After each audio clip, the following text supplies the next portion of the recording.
আসসালামু আলাইকুম ওয়া রাহমাতুল্লাহি ওয়া বারাকাতুহু।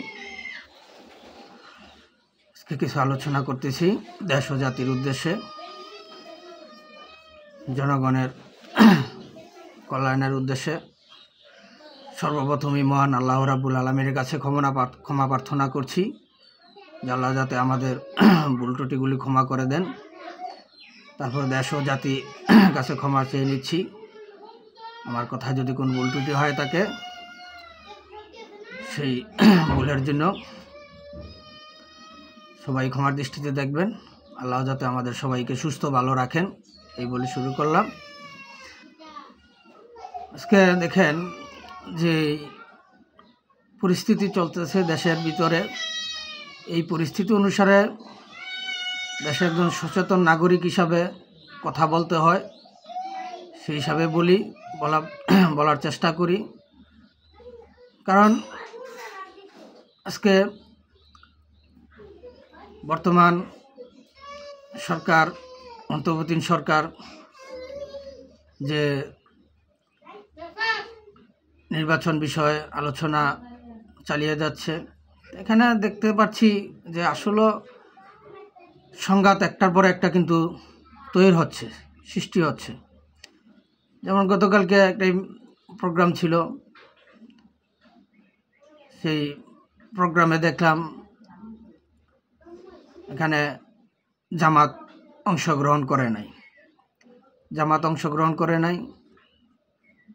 আর যে দলগুলো গিয়েছিল ঐক্যমতের জন্য, সেখানেও কিন্তু কিছুটা উচ্ছৃঙ্খল সৃষ্টি হয়েছে। আসলে এইভাবে যদি চলতে থাকে তাহলে কিন্তু সমাধানে আসা সম্ভব না। সমাধানে আসতে হলে একটা সঠিক পদক্ষেপ নিতে হবে আমাদের সবাইকে। হয় অন্তর্বর্তী সরকারকে আপনার অবৈধ ঘোষণা করতে হবে, আর না হয় এই অন্তর্বর্তী সরকারকে সঠিকভাবে দায়িত্ব পালন করতে হবে সুষ্ঠু নির্বাচনের জন্য, বা দেশটাকে সুষ্ঠু শান্তি সমৃদ্ধ ফিরিয়ে আনার জন্য। আজকে দেখেন এই যে দেখতেছি যে আওয়ামী লীগের নেতাকর্মীদেরকে ধরতেছে এবং তাদেরকে হ্যাস্তন্যস্ত করতেছে, অস্ত্র পুলিশ তাদেরকেই থানায় নিয়ে যাচ্ছে। আর যারা হ্যাস্তন্যস্ত করতেছে, দোষর বলতেছে, তাদেরকে কিন্তু পুলিশ আইনের আওতায় এখনও আনতেছে না। আগে জরুরি প্রয়োজন এইটা বন্ধ করতে হবে। এই আওয়ামী লীগের দোষর বলে তাদেরকে যে হ্যাস্তন্যস্ত করে, এখন আবার দৈরা থানায় দেয়, পুলিশ খবরদার দেয়, এগুলো আগে বন্ধ করতে হবে। তাহলেই দেখা যাবে যে আপনার এখানে একটা নিয়ন্ত্রণে চলে আসবে। এই মব জাস্টিসটা আগে বন্ধ করতে হবে। এটা যদি আপনার বন্ধ না করতে পারেন তাহলে কিন্তু আপনার সঠিক সমাধানে আসতে পারবেন না। আসলে কথা বললে অনেক কথাই বলা যায়, আর বর্তমান যে পরিস্থিতিতে কথা বলতেও সমস্যা হচ্ছে। যারাই কথা বলতেছে তাদের পুরোই কিন্তু একটা চাপ প্রয়োগ হচ্ছে। তাই আমি দেশ ও জাতির কাছে আমার আবেদন, আপনারা একটু সচেতন হন, সবাই আস্তে আস্তে কথা বলা শুরু করেন এই দুর্নীতির বিরুদ্ধে, এই মব জাস্টিসের বিরুদ্ধে।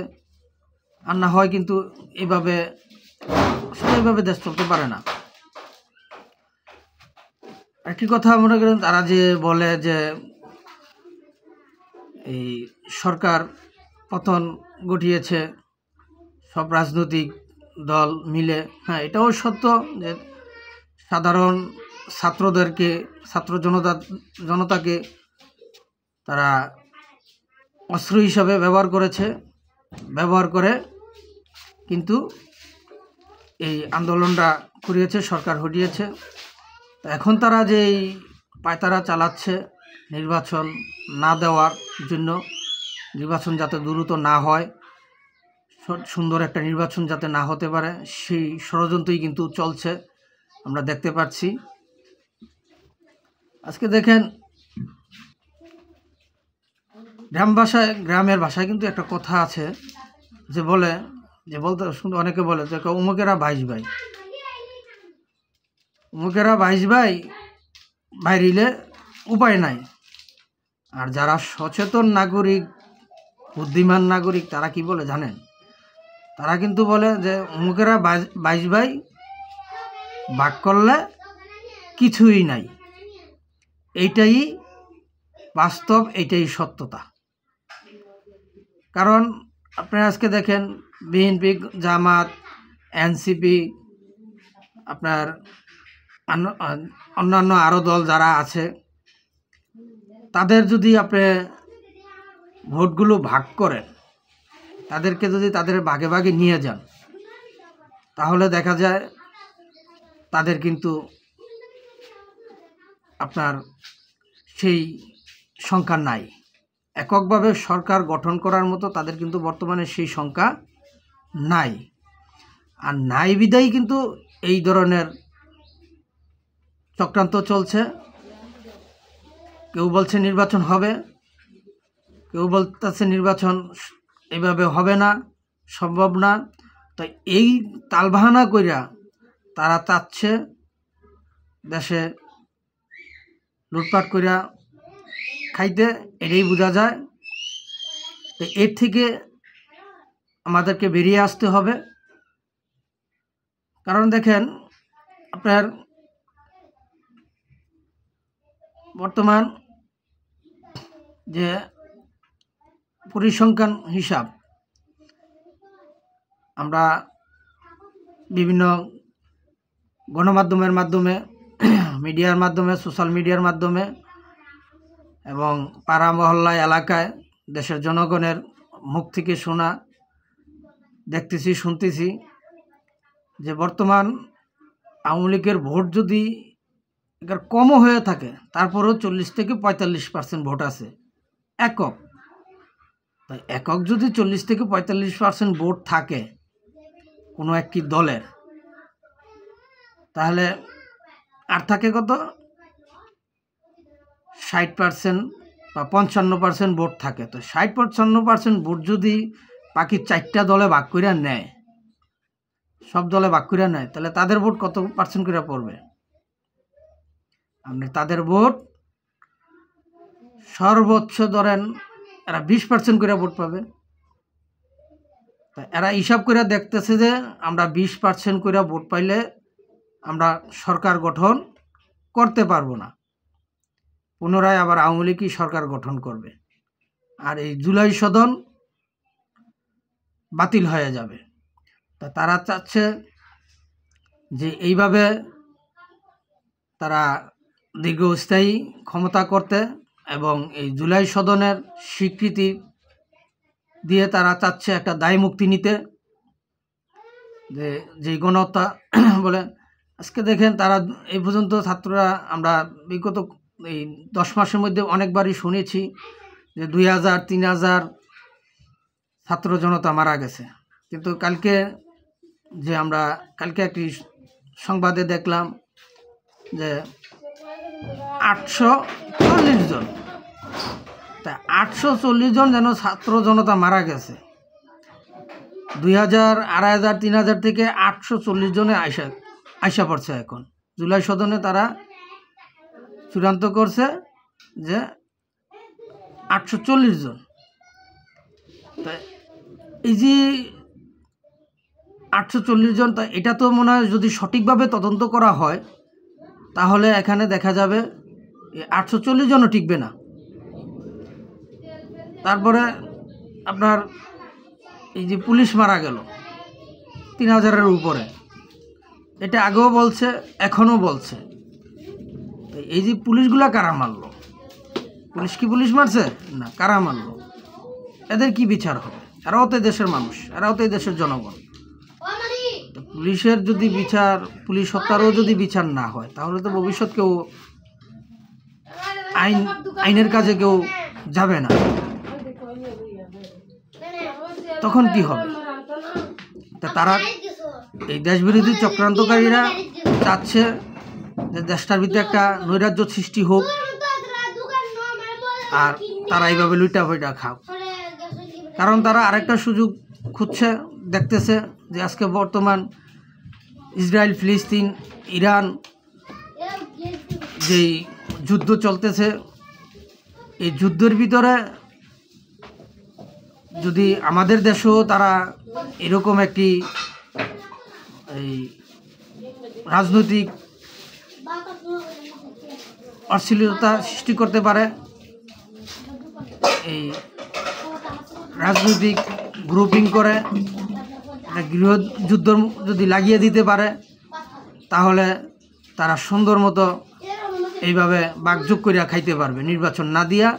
তারা এই চিন্তাধারাটাই এখন করতেছে, যা আমি দেখতেছি, আমি বুঝতেছি আর কি। আমার সাধারণ জ্ঞানের আমি এটাই দেখতেছি যে বর্তমান বিশ্বের এই পরিস্থিতি ভালো না, এক এক করে দেশে যুদ্ধ ছড়িয়ে যাচ্ছে। আর যে সমস্ত দেশগুলোতে যুদ্ধ লেগে যাচ্ছে সেই সমস্ত দেশগুলোর নির্বাচন পিছিয়ে যাচ্ছে। কারণ তখন এখানে জনগণ নির্বাচন চাইতে পারতেছে না, তারাও দিতেছে না। তারা জনগণকে তখন বুঝাইতেছে যে দেশের যুদ্ধ চলতেছে। এই অবস্থায় নির্বাচন দেওয়া সম্ভব না, আগে দেশ বাঁচাতে হবে। তখন বাধ্যতামূলক জনগণও তাদের ওই কথাগুলো মানতে বাধ্য হচ্ছে যে আসলে তো এখন নির্বাচন দিবে না, দেশ আগে যান বাঁচাতে হবে, তারপরে না নির্বাচন। যদি জানই না বাঁচে এখন নির্বাচন কিভাবে হবে? তো তারাও আমাদের দেশেও এখন বর্তমান কিন্তু সেই চক্রান্তরা কাজ করতেছে। আমি দেশবাসীর কাছে আহ্বান করছি, আপনারা সচেতন হন, এই চক্রান্তকারীদের বিরুদ্ধে রুখে দাঁড়ান। আমাদের দেশে গৃহযুদ্ধ লাগিয়ে দেওয়ার একটা পায়তারা চালাচ্ছে। এই নির্বাচন তালবাহানা করে ফেব্রুয়ারিতে নির্বাচন, ডিসেম্বরে নির্বাচন, এপ্রিলে নির্বাচন, রোজার আগে নির্বাচন, আদৌ কি নির্বাচন হবে এটা কিন্তু এখনও ফাইনালি ডিসিশন আসে নাই, খালি বলছে নির্বাচন ফেব্রুয়ারিতে, এইভাবেই কিন্তু বলে যাচ্ছে। আসলেও কিন্তু ফাইনালি কোনো ডিসিশন আসতেছে না, কোনো রোডম্যাপ আসতেছে না। তাই আমি দেশবাসীর কাছে আবারও আহ্বান করছি, আপনারা ঐক্যবদ্ধ হন, এই দেশবিরোধী চক্রান্তকারীদের বিরুদ্ধে রুখে দাঁড়ান। এইভাবে একটি দেশ চলতে পারে না। কারণ আমাদের সবারই পরিবার আছে, নিরাপত্তার দরকার আছে। এইভাবে নিরাপত্তাহীনভাবে আমরা আর বাঁচতে চাই না। আজকে আবারও কথাটা বলছি, আপনারা একটু বিবেচনা করেন যে অমুকেরা 22 ভাই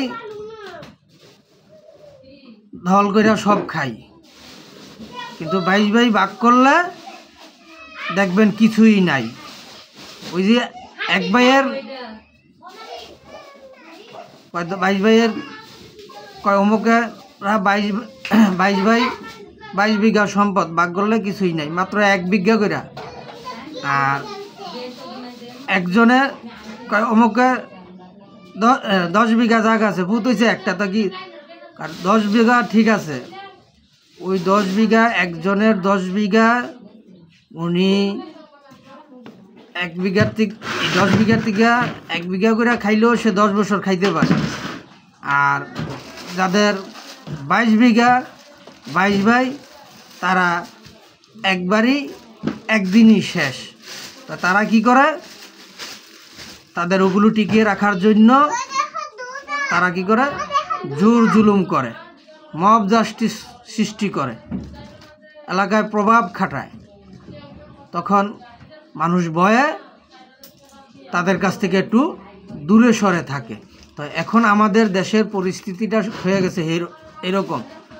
সব রাজনৈতিক দলগুলো তারা সরকারকে পতন ঘটিয়েছে। এখন তাদের ভিতরে ডর যে আমরা যে আওয়ামী লীগ সরকারকে পতন ঘটিয়েছি, সরকারকে হটিয়েছি, এখানে অনেক ছাত্র পুলিশ জনতাকে আমরা হত্যা করেছি পিছন থেকে, আড়াল থেকে।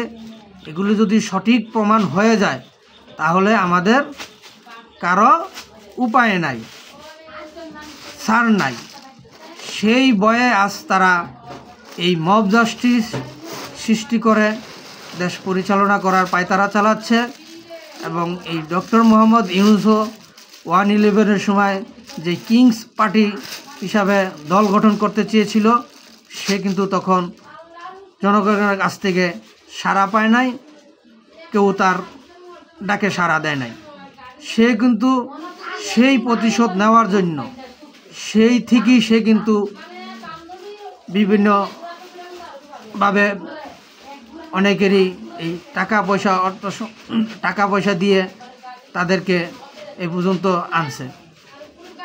আইনা সে মাস্টার মাইন্ড প্ল্যান করে মেটুকুলা মাস্টার মাইন্ড প্ল্যানের মাধ্যমে উনি এই দেশে আসছে, ক্ষমতায় বসছেন। উনি ক্ষমতায় বসে কী করছেন? উনি সর্বপ্রথমেই ওনার মামলাগুলো উড্ড করিয়েছেন এবং গ্রামীণ ব্যাংকের ট্যাক্স মওকুফ করেছেন এবং আগামী আরও 5 বছর ট্যাক্স দিতে হবে না সেই ব্যবস্থা উনি করেছেন। আর এখন চাচ্ছেন এই যে জুলাই সদনে দিয়ে একটি দায় মুক্তি দিতে এই দেশবিরোধী চক্রান্তকারীদেরকে। তো আমি দেশবাসীর কাছে আবারও আকুল আবেদন করছি, আপনারা এই দেশবিরোধী চক্রান্তকারীদের বিরুদ্ধে সোচ্চার হন, ঐক্যবদ্ধ হন। এইভাবে দেশ চলতে পারে না। আশা করি আমার কথাগুলো বিবেচনা করবেন, আর আমার কথায় যদি কোনো ভুল ত্রুটি হয়ে থাকে দয়া করে আমাকে ক্ষমার দৃষ্টিতে দেখবেন এবং আমার ভুলগুলো সংশোধন করার আমাকে সুযোগ দিবেন। আমাকে কমেন্টসের মাধ্যমে জানিয়ে দিবেন, আমি যাতে আমার ভুলগুলো সংশোধন করে সামনের দিকে এগিয়ে যেতে পারি, দেশ ও জাতির জন্য ভালো কিছু কথা বলতে পারি, ভালো কিছু করতে পারি। এই আশাবাদ ব্যক্ত করি আজকে এই পর্যন্তই, এখানেই শেষ করলাম। জয় বাংলা, জয় বঙ্গবন্ধু, জয় হোক সর্বস্তরের সচেতন জনগণের। আবারও জিতবে এবার নৌকা ইনশাআল্লাহ।